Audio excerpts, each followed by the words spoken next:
ദൈവം നമുക്ക് അനുകൂലമെങ്കിൽ നമുക്ക് പ്രതികൂലം ആർ?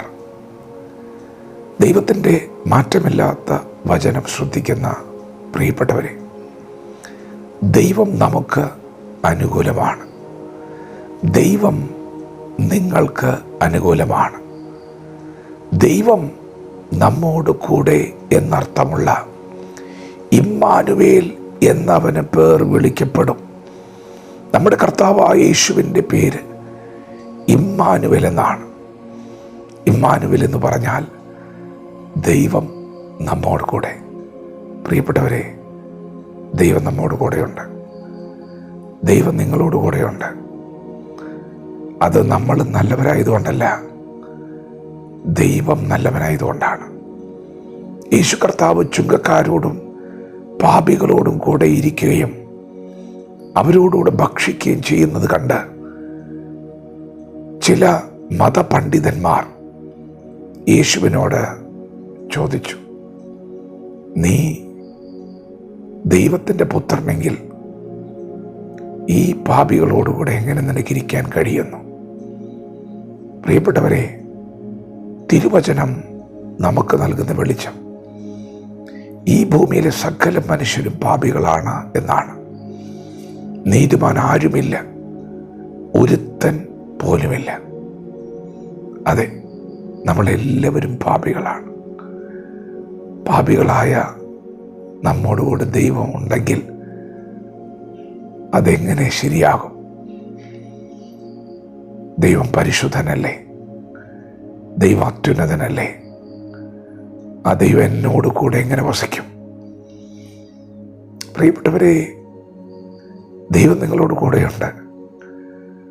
അത് നാം നല്ലവരായതുകൊണ്ടല്ല, ദൈവം നല്ലവനായതുകൊണ്ടാണ്. അവൻ നമ്മുടെ പാപങ്ങളെ ചുമക്കാൻ വന്നവനാണ്. നാം മരിക്കേണ്ടതിന് പകരം നമുക്ക് വേണ്ടി യാഗമാകാൻ വന്നവനാണ്. നമ്മെ രക്ഷിക്കാൻ വന്നവനാണ്. നാം ഓരോരുത്തരും നാശകരമായ കുഴിയിലും കുടഞ്ഞ ചേറ്റിലുമാണ് കിടക്കുന്നതെങ്കിൽ അവൻ ആ കുഴിയിലേക്ക് ഇറങ്ങി വരുന്നവനും ആ ചേറ്റിൽ നിന്ന് നമ്മെ വലിച്ചെടുക്കുന്നവനുമാണ്. പ്രിയപ്പെട്ടവരെ, ദൈവം നിങ്ങളോട് കൂടെയുണ്ട്. നിങ്ങൾ എന്തിനാണ് ഭയപ്പെടുന്നത്? നിങ്ങൾ എന്തിനാണ് അധൈര്യപ്പെടുന്നത്? നിങ്ങൾ എന്തിനാണ് നിരാശപ്പെടുന്നത്? ദൈവം നിങ്ങളോട് കൂടെയുണ്ട്. എത്ര ആഴമുള്ള കുടഞ്ഞ ചേറാണെങ്കിലും ദൈവം നിങ്ങളെ രക്ഷിക്കും. ഇനി ഒരിക്കലും രക്ഷപ്പെടില്ലെന്ന് ലോകം വിധി എഴുതുന്ന വിഷയമാണെങ്കിലും അവൻ അടുത്തു വന്നത് രക്ഷിക്കാനാണ്. അവൻ കൂടെ ഇരിക്കുന്നത് വിടുവിക്കാനാണ്. അവൻ കരം പിടിച്ചിരിക്കുന്നത് നിത്യതയിൽ കൊണ്ടുപോകാനാണ്. ദൈവം നിങ്ങളോട് കൂടെയുണ്ട്. ദൈവം നമ്മോട് കൂടെയുണ്ട് എന്നുള്ളതിൻ്റെ തെളിവെന്താ? ദൈവം നമുക്ക് അനുകൂലമാണ് എന്നുള്ളതിൻ്റെ തെളിവെന്താ? ആ അനുകൂലത കാണണമെങ്കിൽ നിങ്ങൾ കാൽവറിയിലേക്കൊന്ന് നോക്കണം. സ്വന്തം പുത്രനെ ആദരിക്കാതെ പിതാവായ ദൈവം നമുക്കെല്ലാവർക്കും വേണ്ടി ഏൽപ്പിച്ചു തന്നു. നമുക്ക് തന്നതാ, നിങ്ങൾക്ക് തന്നതാ. യേശുവിനെ നിങ്ങൾക്ക് വേണ്ടിയാ യേശു വന്നത്. നിങ്ങൾക്ക് വേണ്ടിയാണ് അവൻ ക്രൂശിൽ മരിച്ചത്. വിശ്വസിക്ക്, ദൈവം കൂടെയുണ്ട്. ഇന്ന് പകൽ നിന്നെ തളർത്തുന്ന വിഷയത്തിൽ ദൈവം ഇടപെടാൻ പോവുകയാ. നാളുകളായി കാലുകൾ ഉറയ്ക്കാൻ കഴിയാതെ ഇടവിടാതെ വീണുകൊണ്ടിരിക്കുന്ന വിഷയത്തിൽ ദൈവം ഇടപെടാൻ പോവുകയാ. എന്തിനാണ് അവൻ കൂടെ ഇരിക്കുന്നത്?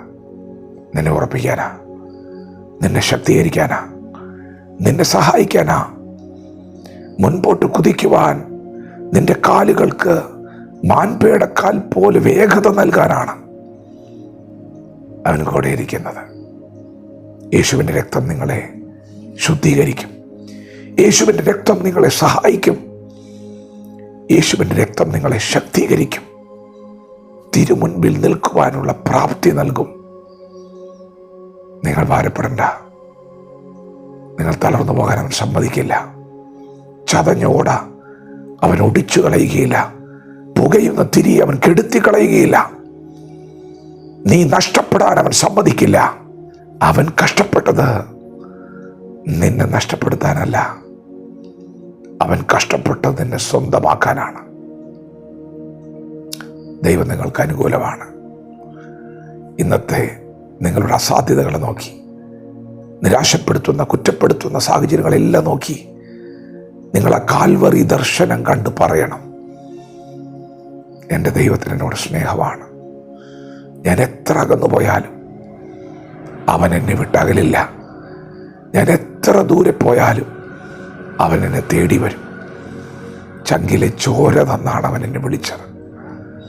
എൻ്റെ ദൈവം എനിക്ക് അനുകൂലമാണ്. ഞാൻ നഷ്ടപ്പെടില്ല. എൻ്റെ കുടുംബം നഷ്ടപ്പെടില്ല. എൻ്റെ തലമുറകൾ നഷ്ടപ്പെടില്ല. എൻ്റെ കർത്താവ് ക്രൂശിൽ പിടഞ്ഞത് എനിക്ക് വേണ്ടിയാണ്. അവൻ കണ്ണുനീരൊഴുക്കിയത്, അവൻ്റെ വിയർപ്പ് രക്തത്തുള്ളി പോലെ ആയത് എനിക്ക് വേണ്ടിയാണ്. ഞാൻ നഷ്ടപ്പെടില്ല. എൻ്റെ കുഞ്ഞുങ്ങൾ നഷ്ടപ്പെടില്ല.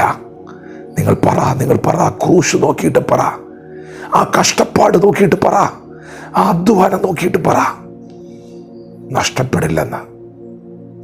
നഷ്ടപ്പെടില്ല. യേശു പറഞ്ഞു, എൻ്റെ അടുക്കൽ വരുന്നവനെ ഞാൻ തള്ളിക്കളയില്ല. പിതാവ് എനിക്ക് തന്നതിൽ ഒന്നിനെയും ഞാൻ തള്ളിക്കളയാതെ ഒടുക്കത്തെ നാളിൽ ഞാൻ അവരെ ഉയർത്തെഴുന്നേൽപ്പിക്കും. വിശ്വസിക്കുക, ദൈവം നിങ്ങൾക്ക് അനുകൂലമാണ്. വചനത്തോട് പ്രതികരിക്കാം. ദൈവം നമ്മെ ഓരോരുത്തരും ഈ പകൽ അനുഗ്രഹിക്കുമാറാകട്ടെ. ആമേൻ.